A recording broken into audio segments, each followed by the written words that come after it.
What are eclipses? Simply said, the moon is in between the sun and the earth. Here you're looking at the moon in orbit around the earth.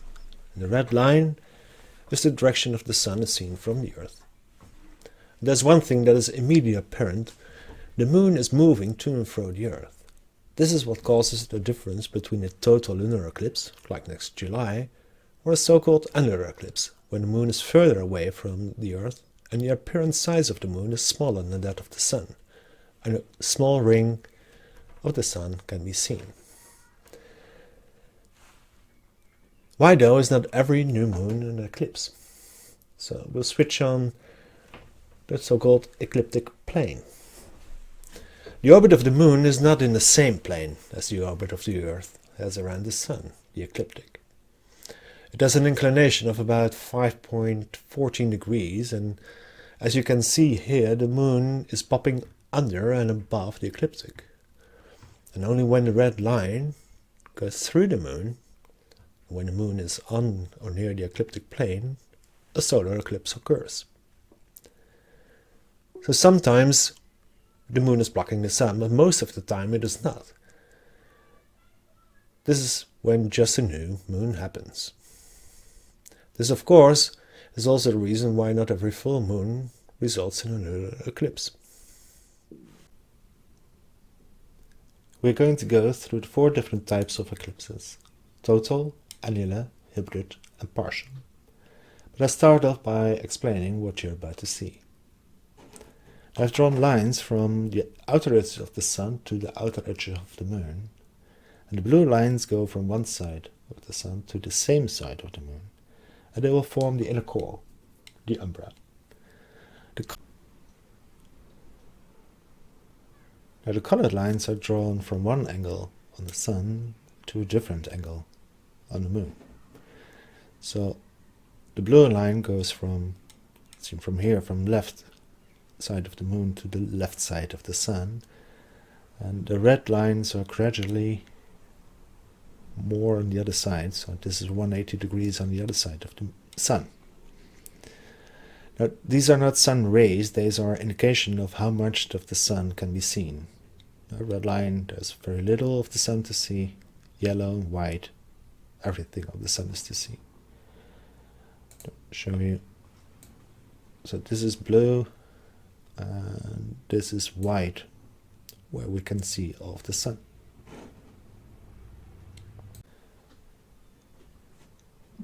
So when this is projected on the earth, you will see the same.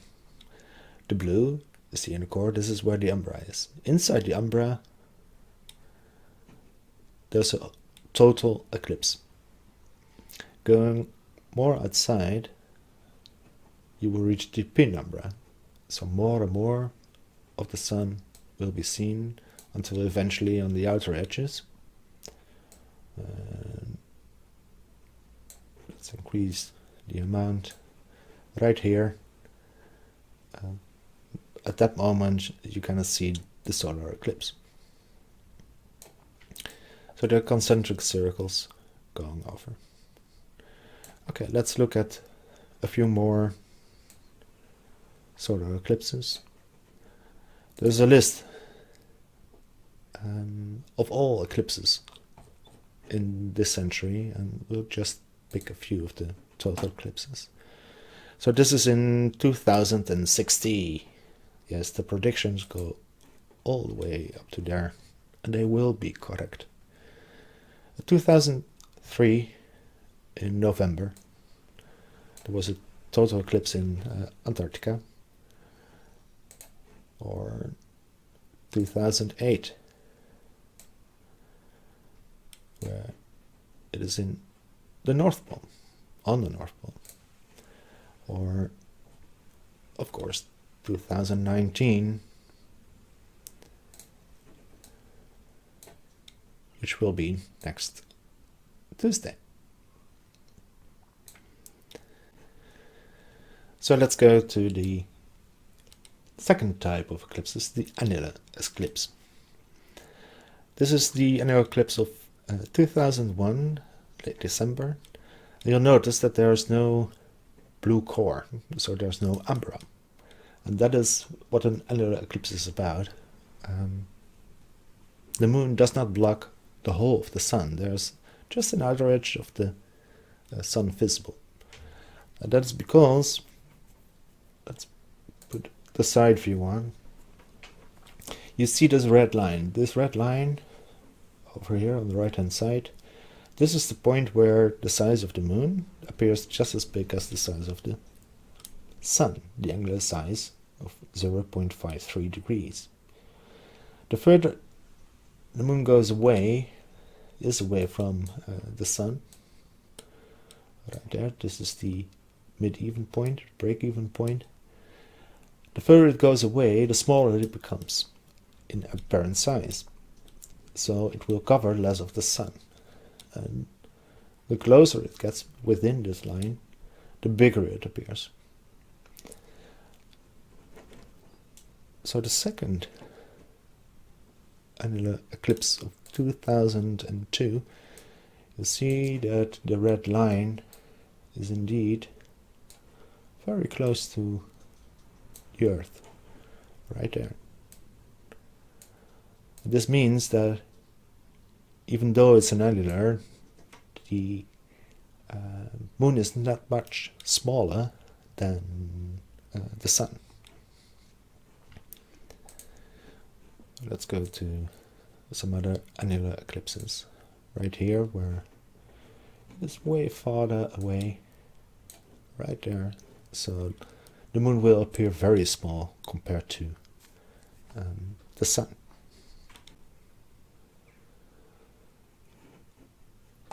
The third type is the hybrid. That hybrid is a mix of total and annular, and they are very rare. This is one. On the right hand side you will see that a red line is just in between the left edge here and the center of the Earth. This means that on the left hand side this is where we'll see a total eclipse, and on the right hand side you will see an annular eclipse. So right here in the center we have a total eclipse, but if we go just in time, just a bit forward, you will see that the blue line does not reach the Earth, so right there we have an annular eclipse.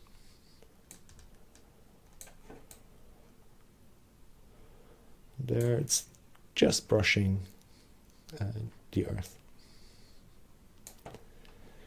Now they are very rare because, of course, the distance from the moon to the Earth should be just in between these measurements. So there's a hybrid in 2013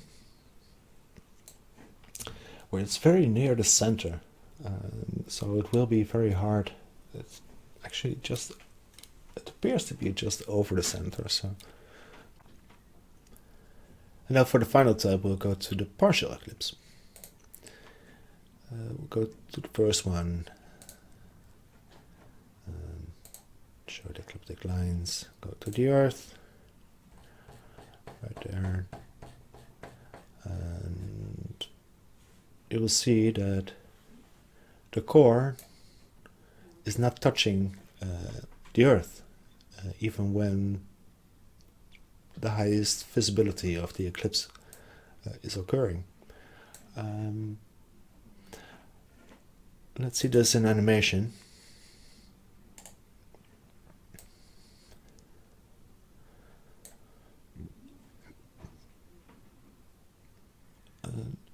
It just goes by, just passes the Earth, seen from the inside, the inner core. You see, it's going just over the top of the Earth.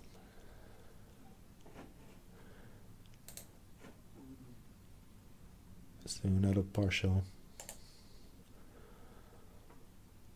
It's always just on the edge. So actually in this case you might be able to see a whole lot of the eclipse. Even though the umbra is, of course, if you look on the right hand side, not visible because of the smaller size of the Earth compared to the Sun. You see that? Or the Moon, of course, sorry. So the Moon is very small in relation to the Sun.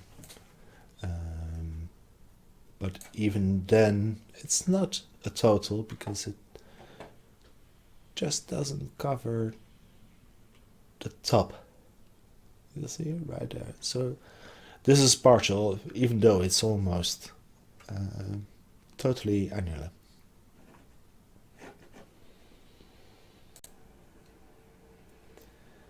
So for the solar eclipse of next Tuesday, we might be able to find a nice spot to view it from. It all starts here in New Zealand, just off the coast of New Zealand, although they won't be able to see anything of it, because unfortunately it's behind the curve of the globe Earth. And here is where the core, the full solar eclipse occurs, and it's just over there. So if you, a big boat might be able to reach it. And going forward in time, this is probably all ocean, and until we reach the coast of South America, and this would have a splendid view of the solar eclipse. It's late in the afternoon, beginning of the evening. Let's have a look. I added those coordinates. So here's my observer right now, and they're starting to see the eclipse. They are in the penumbra, and this is the maximum. So we have a look at what they will be seeing, and indeed there's just the moon going over the sun. So they will have a splendid view of a beautiful eclipse.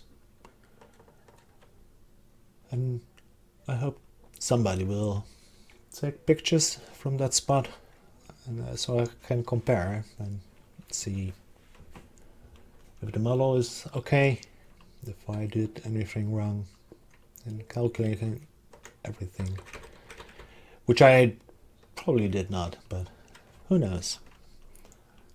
So thank you for watching, and hope to see you next time.